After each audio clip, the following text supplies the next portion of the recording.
Hey, welcome to the All49ers show. I'm Grant Cohn. That's Jose Sanchez. A little later than usual because the Niners, it's Thursday for them. They have their late practice today, so I'll be going down there. Yeah, that's nice. We got that going for us. So title of the show is How 49ers quarterback Brock Purdy Will Play in the Playoffs. We'll project that because that's a big question.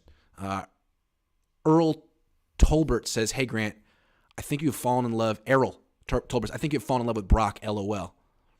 Nah, man, it's all business. I like Brock. He's a good guy. Quote unquote business. But yeah, we're going to talk about that in a minute. But first, I want to talk about the rain, the weather. It's always exciting to start with the weather. It's going to dump rain during this game. It's going to be, it's projected to really rain hard. How do you think that's going to, it's like a 98% chance of raining in Santa Clara on Saturday. 98. Oh God, yeah, it's 1,000% gonna rain. You know, it's about around here when it's when the day is sandwiched between two rain days, Friday and Sunday. That day's definitely gonna get hit because it could be hit or miss. Yeah, it's definitely gonna impact it because we haven't seen Purdy play in any type of moisture weather. Yeah, that's definitely gonna help. That's gonna help Seattle more than it's gonna help 49ers, and that's where it's gonna have to probably come down to the good old running game of the 49ers. So thank God you got Elijah Mitchell back. You got Jordan Mason is actually proven, which I doubt we'll see him in this game. Maybe we'll get like a carry too if that. But yeah, I think that's where it's going to be. You don't really want to put too much on this table. I can see Kyle probably going towards Purdy like later, like maybe like he won't start to hit him until like the late first quarter, early second quarter, when it's like, okay, we got some running game. The Seattle's probably stopping it a little bit. Let's try to keep him a little off balance with some Purdy throws, see what he can do. But I think this is going to be like another like 20th pass attempt Purdy game, or I guess 49ers quarterback game, because we've seen this a lot with Jimmy. I think that's also where we're going to stem from, because Seattle has I think they might have, this is going to be more closer towards their game with the rain. That's because it rains all the time in Seattle. They haven't had too much of that this year, but it's just more catered to them now because they defend the pass. I don't think they're too great. Defend the run, at least now with the rain, I think it's just going to benefit them more. That's true. I mean, you have, if they're worried about stopping the Niners pass game, maybe this makes it easier to just focus on the run game and a little more one-dimensional. Yeah, they can just load the box and dare the Niners to throw, and maybe Kyle won't want to throw in the rain. It's a good point that the Seahawks are a rain team. They're accustomed to this. They play in it. I do think it could increase variance. Like if this game comes down to the end, maybe this increases turnovers. Maybe there's more fumbles because of this, and all of a sudden, like the best team doesn't necessarily win. That's what I think. In a game where there's extreme rain, the best team doesn't necessarily win. It could be a weird game, so that's not necessarily what the Niners want. Bears. We're thinking, though, like if to beat the Niners, you got to go deep, and maybe this makes it tougher depending on how hard it's raining to actually complete a pass down the field. That being said, I remember last year there was a really rainy game against the Colts. Carson Wentz just threw the ball deep, and they got a bunch of pass interference calls. That was a dome team. Yeah. So maybe you could still take shots against the Niners and just hope that Deommodore Lenoir, freaks out, because it doesn't look like he's going to develop ball skills in the next week. Yeah, no, he's probably not. He's always in a good position. He's like a deer in the headlights. It's the ball. It's like ball. What do I do? What do I do? Yeah, that's pretty much him. I think another thing, Pete Carroll gets his team up ready for almost any type of game, any type of condition too. I think that's the one thing he might have an edge over Shanahan, not in terms of like maybe like game planning, but in terms of like getting his team ready for whatever conditions out there. I think he's probably like one of the best coaches at that. Almost like a Mike Tomlin. Like it's like doesn't matter if it's rain, snow, lava, whatever. I'm gonna get my team up and ready. We're gonna figure it out. So I think they got that going for them. Not just because like they're an area known to play in the rain, because again they haven't had any home games where they've played in the rain game, but still that's pretty much their conditioning that they're used to with experience. I just wonder who Kyle trusts with the ball in the rain in a playoff game. Jordan Mason? I don't know. He's probably not gonna get the ball. Like one thing that's nice is Elijah Mitchell. They'll trust him. He's never fumbled, even going back to college. So that might be their security blanket. Just give the ball to Elijah Mitchell over and over and over again. Niners fan 99 says, where is Ross Dwelly? Doghouse injured? He's clearly in the doghouse. They don't play him anymore. He's a healthy scratch weekly, and I don't understand why. Is Tyler Kroft good? He can block probably better, I guess. All right. This is Brock Purdy's had a phenomenal season. Great story. Now he has to play in the playoffs. Whole different thing, different level of focus and attention to detail, and the game plan is going to be specific to him. Now he's got to face a team that's faced him before. What are your expectations for Brock's first playoff game? I think he'll still have a smooth outing. It won't be nowhere near. I think it's going to be looking almost around as what we saw in that short week that short week game against Seattle where they clinched the division. Because that's the game you could probably say was his worst game so far that he's played in the 6 games.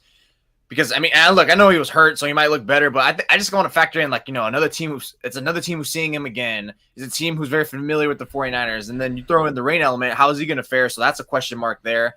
How hard is it going to rain? Because it might be like one of those off and on rains, because you know how it is around here.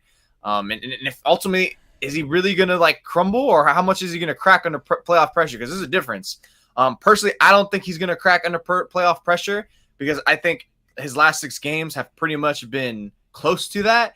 And at that point, I don't think there's anything that's questioned about in terms of his mentality. I think he's been tested for the most part on almost every level, whether it's a pass rush, whether it's a game that needed to be won, whether it's like he's had a stretch of bad throws and he just comes back and rebounds. So I'm not too much worried about his mentality from a playoff pressure standpoint. It's just in terms of seeing a team that knows his team, that knows him again, and it's rain. How's he going to fare? Those are all going to be questions, and see how much that could probably like cap where he's going to really perform.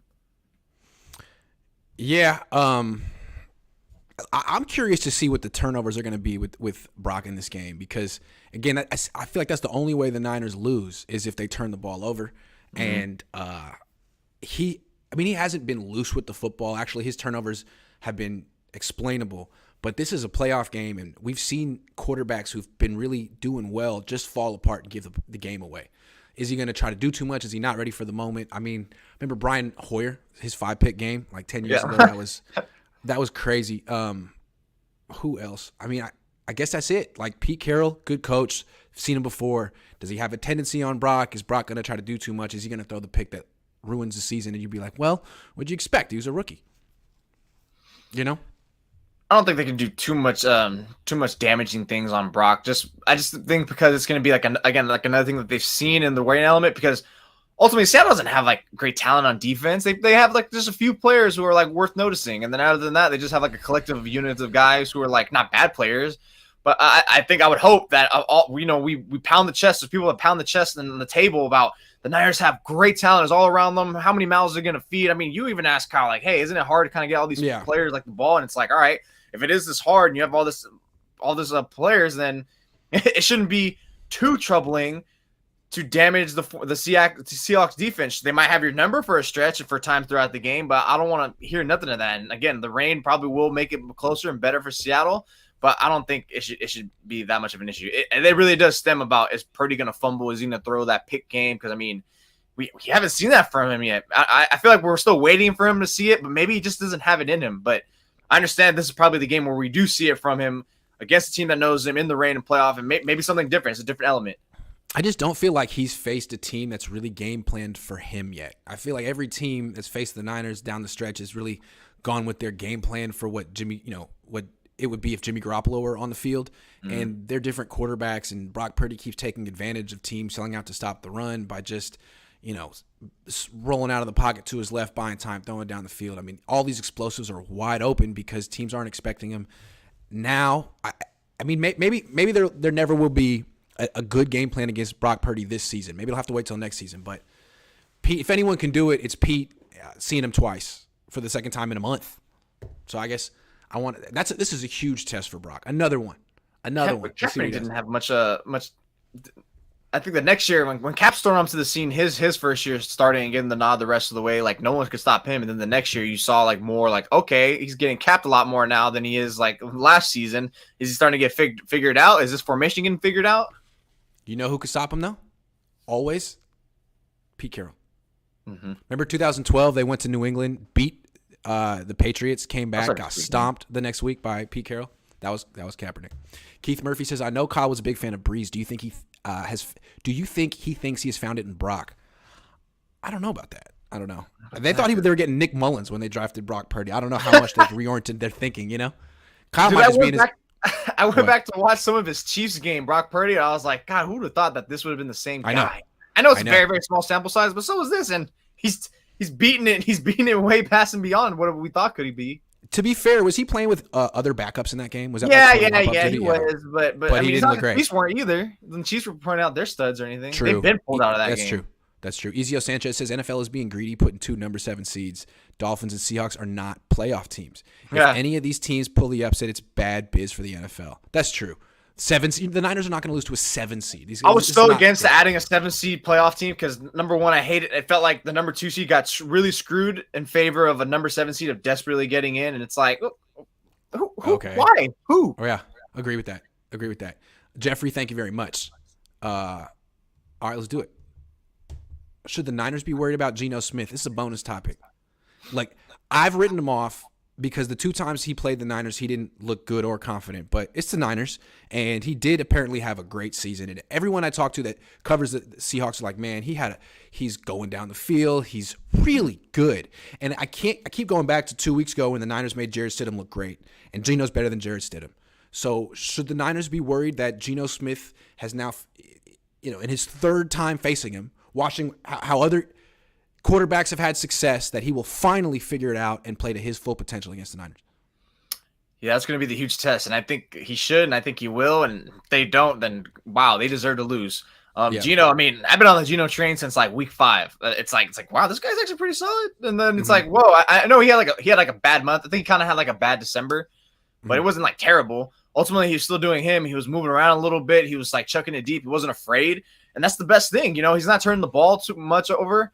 And it's crazy to see such a comeback year from him. And I know he's in the running for comeback player of the year. I think he should over McCaffrey, to be honest, because it's like, dude, this guy literally, I know he didn't come back from an injury, but comeback years don't have to be just for injuries. This guy literally came back from the dead, and all of a sudden now he's en route to be a starting caliber quarterback either for Seattle or someone else with a nice sum of cash in his pocket next year. But yeah, I think he's got everything that the Niners hate to see. I mean, the Niners are bad at defending screen games, but that's not really in Seattle's repertoire too much. It's just ultimately just like getting gashed downfield, and Geno has the arm, the accuracy, and the gall to actually do it. I've been saying it for weeks now. It's like the Niners don't have to face against an elite quarterback at all. We've seen them plenty of times play against average to low end quarterbacks. It's just, are you going to take the shot? Is your offensive coordinator going to dial it up? And Geno has that and the tools to do it. Yeah, and what he needs to learn is that you need to take the shot like on the first drive of the game, because if you look at the Niners defense, frequently they've given up touchdowns in the first drive of the game and then shut down the offenses the rest of the way. It's almost like they're not really awake yet. You have to punch them in the mouth for them to wake up. So the Niners, Geno, you might want to be aggressive early if you want to have any, because I've seen him against the Niners both times. He looked intimidated, overwhelmed, and never really made a move. That being said, at the end of the second game, he started scrambling and started moving the ball, and maybe he kind of figured out something that works for him against his defense, or maybe it was just garbage time. I don't know. They got the benefit of some penalties that they game, especially in that last scoring drive. But yeah, it's the fact that he was still doing it and everything like that. It's just, it shows he's capable of it. And there's been plenty of instances. And again, when you have the weapons of DK Metcalf and Tyler Lockett, it's going to stretch this defense. It's going to make them a little bit more scared of who they're going to guard against. I just wonder if DeMeco Ryan. It's not quite the. Oh, sorry. Yeah. It's not quite the level of the Raiders' weapons, but they're really good. Those two are really good. Yeah. That's a at least top 5. I'd say maybe top 3. Wide receiver tandem in the league. That's pretty. They're pretty damn good. No offense, decent. He caught a touchdown against the Niners. Yeah, he's a 10+ yard god. That's pretty much why that guy's just always downfield. He's so quick. He's so clean with his routes downfield. Yep. Agree.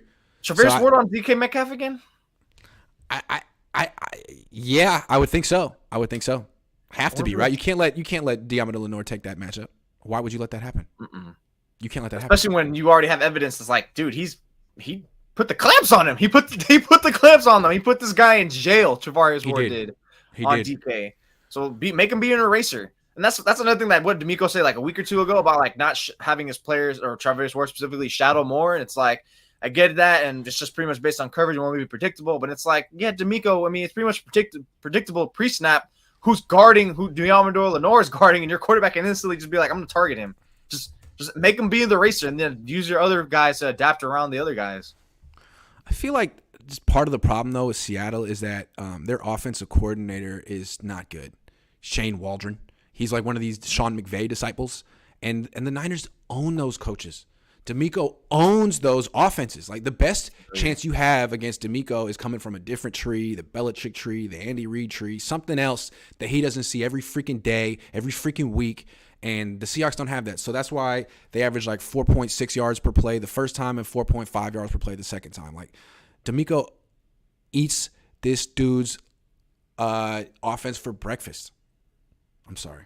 Especially the running game, the running defense against all three NFC West teams. They've done nothing. Yes. Zilch. Nothing. And the Seahawks are the best If running Seattle team. can't run the ball, like, they're in trouble, man. They're in trouble. All right, They're not really a drop-back passing team. Keith Murphy says Pete Carroll will never be fired by Seattle. 1, saved the owner $200 million by not signing Wilson. 2, made the playoffs without him. 3, got third pick in the draft. 4, won a Super Bowl. 5, is a great coach, Hall of Famer. I would imagine, arguably. He's gonna have to retire. That's the only way he's gonna be out of there. Yeah, it's his team. Jeffrey says, would you think Brock has a better understanding feeling on the defense now? It's true. It works both ways. He's seen it now. He's seen it twice. Good point. Joshua Wyatt says, watch for the flags. Seattle is going to take a lot of shots, and if Metcalf is getting PI calls, it will bail them out and open up Seattle's run game. I don't think the NFL is trying to, want Seattle to win this game. I don't think they're going to call a bunch of – No, the Niners are good for the league. Elite Archer 23 says, what's the argument against accepting what's right in front of us with Brock instead of waiting for him to fail? I don't think we're waiting for him to fail. I think we're saying that the playoffs are a whole different hurdle for him. And just because he played well in the regular season doesn't mean that he's going to do the same in the playoffs. And if you don't believe me, there's this quarterback who used to play for the 49ers, ward number 10, really handsome guy. Check him out. He kind of struggled in the playoffs. Eddie Marcos 916 says this is the perfect year to win it all. Brock is opening up a new playbook from Kyle the league hasn't seen. Kyle needs to take advantage while he can. Yeah, this is a great year. Because next year, have you seen their schedule for next year? The opponents? I didn't see it yet, but I NFC think East. It's going to be pretty. NFC East. All right. Pete Carroll said something interesting yesterday in a press conference with Seattle. They asked him about the Niners defense, and in praising it, he said, they don't try to fool you, which I thought was an interesting thing to say. I have the entire quote right here. They don't fool you. They just line up and they're running their scheme. They've got some things that they do. They pressure rarely but effectively. It's just the fact that they're so consistent at what they do. You have to beat them. You have to block them. You have to make them miss you because they're going to be in the right spots and they're going to execute really well. I thought that was kind of interesting. I mean, I don't know if he said more. Hold on. Where's the part about the exotics? Hold on. He said they're not as exotic as other teams, but they have their ways. They're going to rely on their rush to be the factor, and is kind of how they do it. So to me, it's what they're saying is like, yeah, they have a great defense, but DeMeco Ryans isn't doing anything that special over there. I mean, they just line up and play. That's what he said.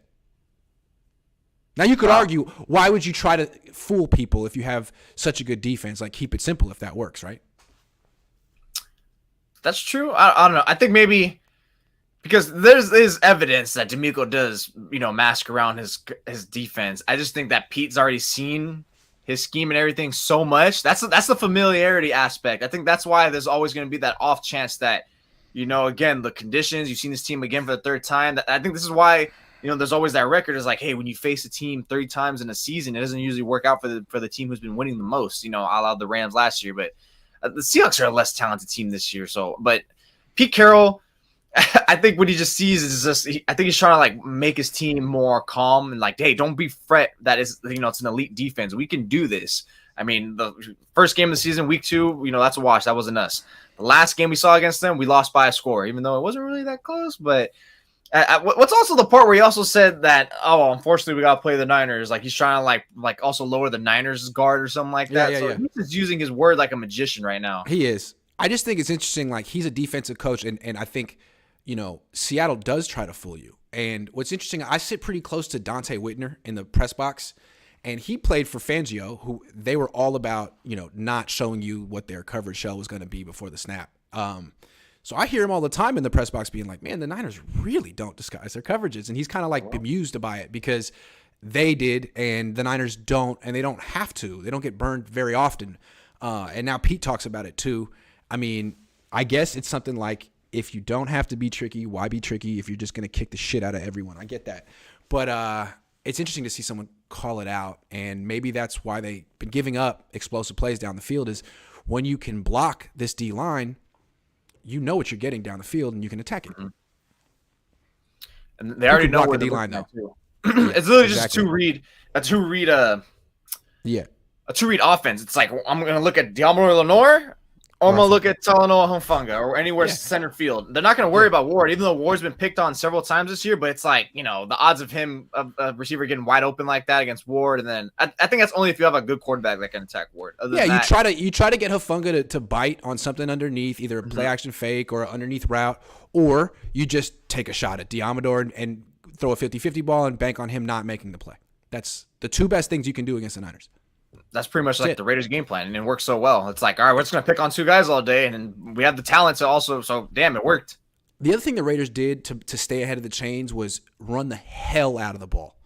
They really ran the ball very well, and then also they did a good job of like dinking and dunking with pocket movement and stuff they didn't really do with Derek Carr. All of a sudden, they were getting Jarrett Stidham rolling out of the pocket, throwing little dump out passes to tight ends. That worked. So that's something else. Get your quarterback away from Nick Bosa. Get him out of the pocket. That's as much as possible against the 49ers. That's a good thing. They use an element of like the Chiefs game plan. Like it's like, to me, it's like I know you and others are still harping on mobile quarterbacks, and it's like, I'll always forever be like mobile quarterbacks always hurt defenses. But to me, it's like number one, obviously the pass defense going deep, and then using and what the Chiefs did, using their aggressiveness against them, because I don't think that they want their D line like. I think they just tell their D line just go attack and just go relentless, and I think that's what makes them being a top sack team, and it works. And I guess at that point they just live with they just live with that weakness of like, all right, if they're going to screen us, then linebackers, everyone else come up, which it doesn't work well if they don't get the tackles, which that's right. They didn't do that against the Chiefs, and they did it better against the Raiders, but the Raiders are still gashing them in that way. But I'm not worried about a screen game from Seattle. I don't think Seattle runs too many screens in, and when they do it to like DJ Dallas, which when he comes in, it's pretty much easy to be like, alert, alert. We know he's going to come in because it's too predictable. They don't do that with Kenneth Walker.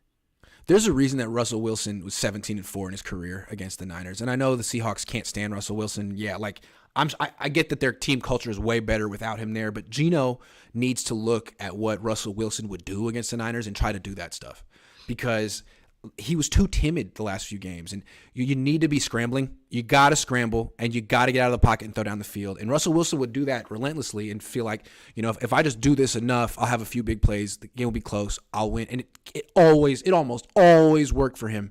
And that's the best chance you have against the Niners. Keep it close, take shots, and live with the results. Don't. It's like in basketball. The Niners are better than you. So what you got to do is shoot 43s, okay? It may not work, but it might. If you're just gonna like play a slow pace game and match them in the in the post, and get out of here. You got to shoot 43s and hope that you're hot that night. That's what the Seahawks have to do. 43s. That probably is gonna be the best chance. I think if I'm gonna defend Geno in his 2 starts against the Niners. One was week 2. It was early in the season. He was still getting his bearings. True. And they're coming off that massive high over against, revenge against Russell Wilson. And then the second one at home, prime time against a really good opponent with the division on the line. It's like Thursday. So which is why it's incredible that Brock Purdy played just as well as he did, considering his oblique was freaking bruised and everything. So, it's a tip of the cap. Some players are meant for it. Some players aren't. That's why I'm not too worried about and the Niners defense looks vulnerable right now. It's just shown a bunch of things that they've just gotten exposed the last 3 weeks in a bunch of different ways. The Seahawks can look at that and be like, Geno, can you do what Jarrett Stidham did? Can you do that? Oh, okay. So maybe the Niners should go a little off tendency. Maybe disguise your coverages for a change. Maybe bring a little more pressure for a change. I'm just saying. Because honestly, if it's one of these games like against the Raiders where you don't have pressure and you don't sack Geno, if they don't sack Geno Smith, they could lose. If you sack him, you win. If you don't sack him, you could lose. So don't just hang back and be like, well, if Nick Bosa gets there, then we win. If not, well, it wasn't our game. Like, no, you can generate pressure if you have to. They're generating pressure good against him on Thursday night. And I also wonder, we're talking about Brock Purdy against playoff pressure. And after talking about that Thursday night game, it's like, Geno Smith's going to face some pressure too. He's never been in a moment like this. No. Is he going to crack? I probably bet more that he's going to crack than Brock Purdy, to be honest. That's a good point. It just feels like there's no pressure on Seattle. It just feels like there's no pressure on Seattle. Not supposed to be there. If they lose, no one cares. If the Niners lose, if it's even a close game, people are going to be like, what? No, people are going to be like, oh, I was against a division opponent 3 times in a year. Rain, fine. That's really what's going to be the first thing. I'm going to probably join that too, to be honest. Maybe. We'll see. Depends how it shakes out. Keith Murphy says NFC East played AFC North and NFC South this year. It's why all 4 teams almost made the playoffs. I don't think the NFC East will be formidable. Possible. I see what you mean. We'll see. Eagles That's next year. Sean O'Leary says, just joining, so apologies if repeating. I don't think you can take much from a Thursday road game where Purdy was playing through pain. Short week, injury, tough environment, etc. I think this game is over by the end of the third quarter. No, you definitely can take much from that. That means the guy has moxie. The guy's so tough. That was the game that put the nail in the coffin for me. That said, all right, Purdy's the truth. The guy, the mentality, that toughness, that's something the Niners have not seen in a long time. But again, like if it's raining hard and Pete Carroll is on his best, it's his third time facing this offense. This could be a low scoring game. I'm not sure that the game will be over by the end of the third quarter. Maybe it will be. I don't know. I think the concern here, if I'm gonna piggyback off what you're saying, is I think what's gonna literally limit Brock Purdy is if it's raining as hard as like we're thinking, like Colts game, if it's like that, that's gonna make the ball heavier. And that's going to be harder to drive through on a wet field. Maybe it might be soggy. I know they do a good thing about that, but it's going to be hard to drive it. He's going to probably throw a more pickable ball because it's not like he has like that great velocity if he's going 10-plus yards deep anyways. To, like, pierce it through the elements? No. They think certain quarterbacks can like throw a football through a car wash and it won't get wet. Yep. Purdy's ball would be sopping wet coming out of that. Yeah. Wentz can do it because he had arm, like true arm. Yeah. True. Lance could do it, but he's on a knee scooter. Jerry Moore says, I read an article that they were calling him Big Star Brock in the locker room because the way he carries himself. They call him Big Star Brock. That's amazing. That doesn't really have a ring to it, though, I don't think. That's from the captain jersey. From the got it. They already gave it to him. That makes sense. The AP All-Pro team will be coming out soon. This is the most prestigious award for player. I mean, it's one quarterback, it's one running back, it's the best player at each freaking position. Which Niners do you think will be all pros this year? AP all pros. First team. Let's start off with that. Yeah, first team. I could see who do I have first team. I see only one. No, just kidding. 2 players will make the first team all pro. No, just kidding. One. I think one's gonna make an all pro. It's going to be Nick Bosa, obviously, the first team. No duh. After that, I don't see anyone else making a first team. You don't think Trent Williams will make it? I don't. You know what? I think it's because he's missed because of the couple of games he's missed. And you know what? I can't. I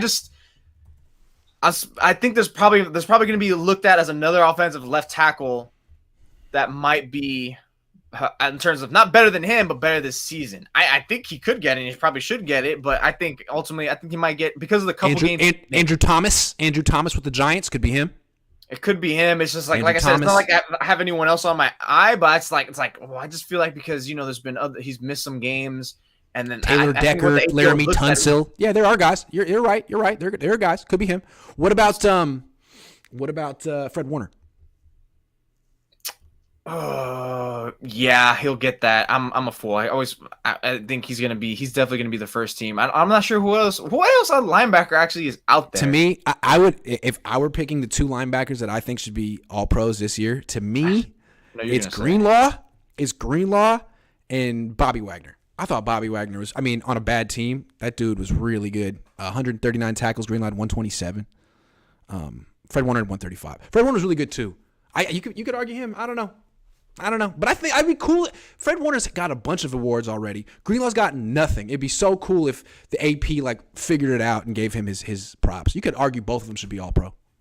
Yeah, but Greenlaw didn't really start to turn it up until October, mid-October, and then from there you put his floor on to the gas, put the gas pedal all the way down to the floor, and then the AP isn't known to be like, yeah, we don't credit you for half or 3/4 seasons. We need a full body of work. That's something I noticed about because I thought 2019 Fred Warner was playing like a all pro once, especially once Quan went out at the end of October, and then he didn't get even a glance because he doesn't have the whole season. So I think that's obviously I think there's nothing to talk about with Bosa. That's obvious. Fred Warner, I think will be it, and it'd be debatable if it's first or second team, but I think ultimately he's going to be one of the 2. Yeah, I think he will. I think he's pretty much got that. Kittle, I don't think will be first team. I think it'll be Kelsey. But Kittle, this push at the end of the year, these last 4 games are incredible. He'll probably be second team. he locked it in, I think, because Mark Andrews had a monstrous first half of the year, but then he fell off because he got injured, and Lamar, got injured as well. TJ Hawkins will be second team if he's not first. Trent Williams will be second team if he's not first, just off reputation.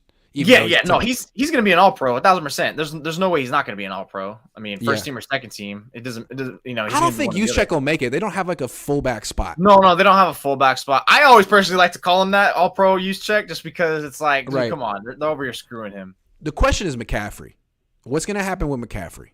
Wait, Debo's not an All-Pro? Last year he was. Not this year. Ayuk won't be this year. They don't throw the ball to him enough for him to be. Although if he got the same amount of targets that Justin Jefferson got, he would be. That's the main difference between them, at least this year, is the targets. But McCaffrey, I don't know. What do you think? He wasn't even Pro Bowl. He was in the Pro Bowl, because his peers and voters and coaches or whatever didn't view him that way. But he won it from the fan vote. So if AP got it, you're good. But yeah, that's not the way it goes. It's all media members. It's your boy Josh Dubow who's picking these guys. It's true. Well, here's the thing. I look back for the last 4 or 5 seasons on running backs who've made it. So like I said, like I was saying before the show, they have a flex spot. So McCaffrey could actually get one of those flex spots. And the reason why I don't think I'm not even looking at him as a running back is because Josh Jacobs, rushing league title, and every year the running back who runs for the most rushing yards always makes the All-Pro, whether it's first team or second team. So Josh Jacobs is going to make one of those two. The second one, Saquon Barkley, because he did literally everything for that offense for the Giants. Without him, they most likely are not making it to the playoffs, and especially because they had no one else like you can even name on that team, especially offense, other than Daniel Jones, which I think we all know he's average as the days come. So I think it's gonna be those two. I think it's gonna be first team Josh Jacobs, second team Saquon running back, and then it's gonna be a debate between first team, second team of McCaffrey as the flex, because McCaffrey was a flex All-Pro in 2019. He might be that again in 2019 because I'm not sure who else could be good. I think the first team wide receivers are gonna be Justin Jefferson, Devontae Adams, McCaffrey as a flex, and then the second team's probably going to be like Tyreek Hill and then whatever other wide receiver is going to be there. I think he's got to be second team, man. I mean, in terms of yards from scrimmage, like he's got 1880. Only two players in the league who have more yards from scrimmage than McCaffrey this year are Derrick Henry and Josh Jacobs. Mm-hmm. And, I mean, McCaffrey, you could give it to Jacobs and Henry and say those are the two guys. But McCaffrey's, I don't know. I guess you could give it to Jacobs and Henry. I guess those are the two best running backs in the league, right? But McCaffrey's like third. I mean, he's right there. I don't know. It's a tough one. Who would you rather? I guess I'd rather have Derrick Henry than Christian McCaffrey if I had to choose. McCaffrey just because I like the dual threat. And I think that's why he's going to be the flex. And you have Henry. I don't think Henry's going to be it. I think they're going to give it to Saquon, dude. I think they're going to give it to Saquon. Maybe. Okay, fair enough. Saquon had. It's also like what you did on your team and like everything given. Like McCaffrey, I think, because I could even see McCaffrey be a second team. They could be like, nah, man, you were with the team. Yeah, one of the best play callers with all this talent. Were they really focusing on you for like 100% of the time? Which that's true. They were. But I think I'm just looking at Derrick Henry gets much more. Derrick Henry gets much more, and so does Saquon. Oh yeah, 1,000% he does. But that's a good point. As good of years he had, years past. I think the AP might be like, you know what? He's kind of let us down. I think it's kind of also hard to isolate what people have done this one season versus like trying to carry over biases of previous ones. I think that's where the knock might be. I feel you. Matthew Sanders says we need vintage Kyle 8-minute 12 run play drives. Yeah. Or just scoring. I mean, like what they've been doing with Purdy is scoring quickly. That's always good. Touchdowns. With Jimmy, like what the offense would the goal was to just like waste time. That was the Grant. They actually get chunk plays now. They score touchdowns. It's like, we got to go back and waste time. I'm with you, Matthew. I'm poor says Carroll faced Jimmy Garoppolo offense and BP offense once each. It's true. That is true. Wasn't the first one but technically? Carroll has faced Kyle a million times. Hero Winchester says we should spend money on DBs over anything this offseason. At least 3 quality DBs. We see how important this position is. Mosley has missed thoughts. I mean, they spent on Travarius Ward. It was worth every penny. So yeah, I think so. One thing that's cool about signing DBs is they're cheaper than defensive linemen, defensive tackles, ends. They're cheaper than offensive tackles, quarterbacks. I mean, they're a very important position, but they're a little bit cheaper than even wide receivers. Yeah, they are. They are. Nathan Flores says it came out. It was Bosa, Williams, Juice, and no, that was the first inaugural NFLPA All-Pro. That pretty much was like this. The players voted each other. Yeah. Matthew Sanders says Pete came to chew bubblegum and kick ass, and he still has so much bubblegum. Chokes aside, looking forward to a non-exotic old-fashioned butt whooping. That guy probably has like a million root canals from all the gummy chews. I know. Lucky Louise says, hey, Grant, I think it's a week of upsets. Bucks win, Giants win, but Niners should handle business. No, I think the Giants win. Excuse me. Sorry. No, go ahead. Bucks win. Yeah, I think a lot of people feel that way. Giants over, the freaking Vikings. And BT we're not trading Lance, bro. Yeah, I don't think they're going to trade Lance. There's no value. No one's going to trade for him. Yeah, but that's the thing. Like, is it going to drop lower the longer he doesn't play? But at the same time, you need a second quarterback. Keep them both, it's not like he's in a position to request a trade like Jordan Love would be. Like, no, you have to. Sorry. Dude, half the teams, like I said last week, half the teams in the league pretty much have all lost their starting quarterback. And I think I even saw during one game, it's like, no, it was the Niner game or some, I don't know what game it was, but basically like there's been like 8 teams or something like that who's gone down to the third string quarterback. So yeah, it's the changing of the guard. Backup quarterbacks actually mean something now. And the Niners were in on it first 4 years ago. Good job, Jimmy. That's right. James says, don't forget the last Seattle matchup. We did victory formation on the 1 yard line after a big Mason run. That is true. Not a one-score game, to be fair. That is true. That is a very good point. It's a very, very good point, James. I agree. Eddie Marco says, any update on the Jimmy? We need him as a backup. He still has a knee scooter, so I don't see him being a backup anytime soon. Maybe the Super Bowl? Maybe. Nathan Flores says, off topic, but I listened to the third and Jawan mic up. Glad to have him on the team. Brings the energy in his clutch. Best one hands down. You know, the Niners used to throw slants to Deebo Samuel, but now they throw them to Jawan and Ayuk. How does Deebo get his touches? I've been trying to think about this. How does he get his touches? If you're game planning for Deebo, the end around, the sweep, the screens, maybe a curl. I guess he's not gonna got to worry about the slant because he's so good after the catch, but he drops the ball. I don't know.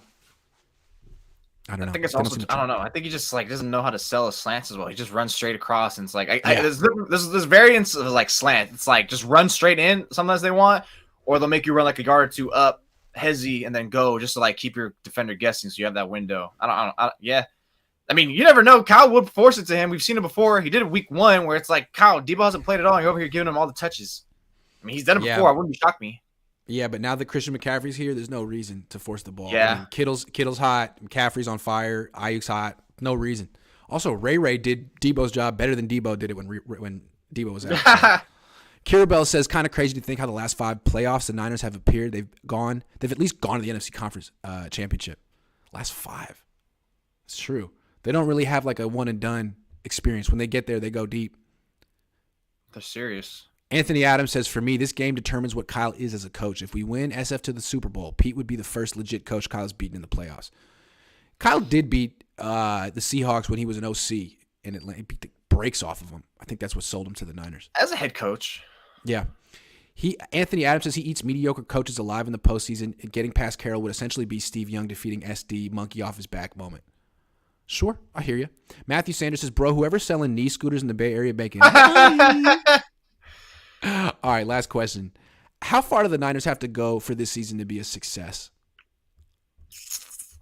This is gonna be a huge. I think it's gonna be one where it's gonna be met with various different answers. But I think mine's they gotta go as far as the Super Bowl or at least the NFC title game. But I think I'm gonna have to go say as far as the Super Bowl because look, and I get you would be like, all right, they got a third-string quarterback, undrafted free agent, borderline undrafted free agent. They're playing with found money. Everything from here is like a win. They shouldn't have been this far. And it's like, you know what?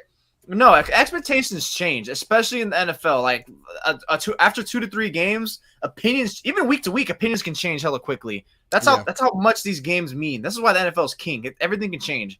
Yeah. So the expectations are definitely, they're Super Bowl. In fact, they're even better than they were going into this year because of Purdy is so much better than Garoppolo. Because we already seen the story with Garoppolo going to the playoffs where it's like, you know what? It's the same story every year. That's where at that point you would have been like, all right, found money. We're surprised Jimmy played as well as he did.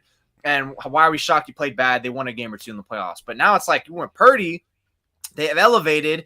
And again, this is why I'm going to be like, if he does crack under pressure in the playoffs, it's going to be like, damn, like, what a great season. But it kind of feels let down. It kind of feels like Purdy kind of sold them on a dream almost. Which is like, at this point, at least he has the excuse. It's like, well, he was a rookie. But I don't know. To me, ultimately, I think you have to go as far as the Super Bowl. You have to go. You don't even have to win it. Just go as far as there. And I'll even level with some of y'all and say the NFC title game. But anything less than that, I think it's gonna be like, that's kind of a letdown. Yeah, if they lose in the first 2 rounds, I think Niner fans would be pissed, even with a rookie quarterback. But I do think the fact that it's Brock and not Jimmy changes things. Like when Jimmy was the quarterback, I felt they have to win the Super Bowl. Because there's no future with Jimmy. You keep running it back and hoping that the same formula will win. Well, you got to prove that it'll win because you've wasted 4 years of a Super Bowl window on this hope. But he's gone, and now you have a future. It's not just that he's good now. Like he's what, 3 months younger, 3 months older than Trey Lance. He's young. He might be the future of the team, and now there's an optimism and hope. So if he just looks good, and if he loses let's say he loses in the NFC Championship game to Philly, and it's a close game and he plays well, or even if he doesn't play well, I think Niner fans are thinking, all right, we'll be even better next year. Although it is a really golden opportunity considering how weak the NFC is. I mean, that's the one thing. It feels like seize your moment. You don't know what's going to happen next year. Your team is pretty healthy. The NFC is pretty weak. I'm not saying this is the only opportunity for Brock in his entire career, but it's a golden one, man. Don't miss it. It's the best Niners team since 2019. Yes. It's better than last year's. And last year NFC was a little tougher. Yeah. McCaffrey's healthy now. Kittle isn't 30 yet. This is great. Just do it now. And Kittle's surging. Kittle's actually relevant. Yeah. Ayuk's at his best. You have McCaffrey. You have an astonishing running game. You have a defense better than last year. This is why I see I get you have a rookie quarterback in the future, but look what you have now. Look what's right now. Look what your window. We talk about Super Bowl windows all the time. I mean, 2019 it looked like it was going to be closed so shortly, especially after 2020. But now it's like, wow, you've had multiple chances now since 2019 to actually make some noise. And if they fail to make the quarterback, who could be better. And if they fail to reach the Super Bowl, it would feel like, man, you blew it. You were better. You somehow found a way to lose. If they lose to Kansas City or Buffalo in the Super Bowl, I don't know that Niner fans will be pissed. Okay, you had Brock Purdy, they had Josh Allen, get it. Good first Bengals. Yeah, whatever. I think it was the Bengals. It would be more palatable, but really, if they don't make the Super Bowl, it would feel like a real big missed opportunity, even if they lose to Philly. They're so good. They say it. I don't know. They got to seal the deal here. I just think it's the road element, especially when it's going to be cold over there, how the Niners are going to fare with all that, all the cross-country travel. I mean, I don't even know how – I didn't look at the Eagles game. I don't know how decent Jalen Hurts looked. I didn't hear anything about his performance. I would assume he looked like a guy who was rusty, which makes sense. But I think I can see, if they lost, say they lost, the next round, the divisional round, I can see people be like, well, or even the first 2 rounds, I can see people saying – well, he was a rookie. It was fine. All that. It's all good. I can give him the excuse. And it's like, no, you don't really have that excuse, especially you, Kyle. You don't have that excuse with rookie quarterbacks because, you had a guy who's been looking better. I mean, shoot, no one can predict how Brock Purdy is going to show up. We can, kind of guesstimate and have a theory because of seeing what he's done. But I don't think there's any excuse of if he's going to crack or not or have a bad game. I mean, ultimately, we see in this team. This is your best team. NFC's weak. Go get it. If they end up losing to Philly in the NFC Championship game, I think it would be bitter because you'd say that game should have been in Santa Clara. The Niners should have been 16-1 this year. They're that good. I understand losing to Kansas City, but Denver, Chicago, and Atlanta, those losses shouldn't have happened, and maybe they wouldn't have happened if Brock Purdy had been playing earlier. So at a certain point, the Niners kind of it's their own fault that they have to go to Philly if they do. And if they lose in that game because it's cold and whatever, it's hard to blame Brock. That would be his first loss ever. Maybe they wouldn't be in Philly if he had played earlier. So that'll be interesting. It'll be interesting to see how the season plays out, obviously. Duh. It's kind of funny out there. The 4 losses have just been all egregious losses, very, very egregious losses. The Chiefs, all right, that's a Super Bowl caliber team. They beat you down. They kind of woke you up. And then you lost by 14 to Atlanta? No excuse. Oh, you had injuries? No, so did they. No excuse. It's freaking Atlanta. No excuse. They had injuries too. Yeah. Lost by 14. And it's okay, it doesn't matter, but it doesn't have any bearing on how the Niners are playing now, but it does have bearing on the freaking seeding. Kajon25 says if Ryan's become a head coach, we get 2/3. Will Lynn get head coach looks? We could get third round picks for him. There's no way Anthony Lynn's going to be a head coach this year. Not at all. I don't think he's going to be a head coach ever again. Someone's going to get picked off the Niners offensive staff because it's kicking butt right now, the offense. But yeah, it depends who becomes a head, like a DeMeco Ryan. But DeMeco Ryan doesn't have too many ties with offense. It would have to be someone who's a coordinator. Maybe Anthony Lynn. Maybe they're positioning him that. I don't know. Diamond DDG says, according to CBS NFL, since Purdy has started in Week 14, he's number 1 in passer rating, tied first in TDs per attempt, first in yards per attempt, and tied first in wins. That's correct. He's been sweet. Now let's see. That's why I wouldn't bet against him. I'm not betting against him. Yeah, let's see what he does in the playoffs. But yeah, that's great. Absolutely. Really good. Good stuff. That's the show. Thanks for watching, everyone. Thanks for being here, Jose. It's been a lot of fun. I'm gonna remember this one. This was good. No, I'm serious. My room is so dark from all this like rain. Which is like, give it up, round of applause. My power is here. My power is not out. After like 5 times in like 5 days. Yeah, I gotta drive to and from Santa Clara. Hopefully that's not a monsoon. More of a liability, O-line or secondary? Secondary. After watching last week, I don't mind if you're scared because it was like, what the hell is this offensive line doing? Good question. I don't know. I don't know. I don't know. I mean, the secondary has Shavarius Ward and Jimmy Ward, 2 really good players. And Gibson, 3 really good players. Offensive line has Trent Williams. How many times has the offensive line been like the reason like they lost games though? True. Super Bowl, NFC Championship last year. This is this year, buddy. Good point. It's a good question. I don't know the answer to it. I don't know. I'm saying O-line. I don't know. The show's over. I'm not answering your question. Thank you.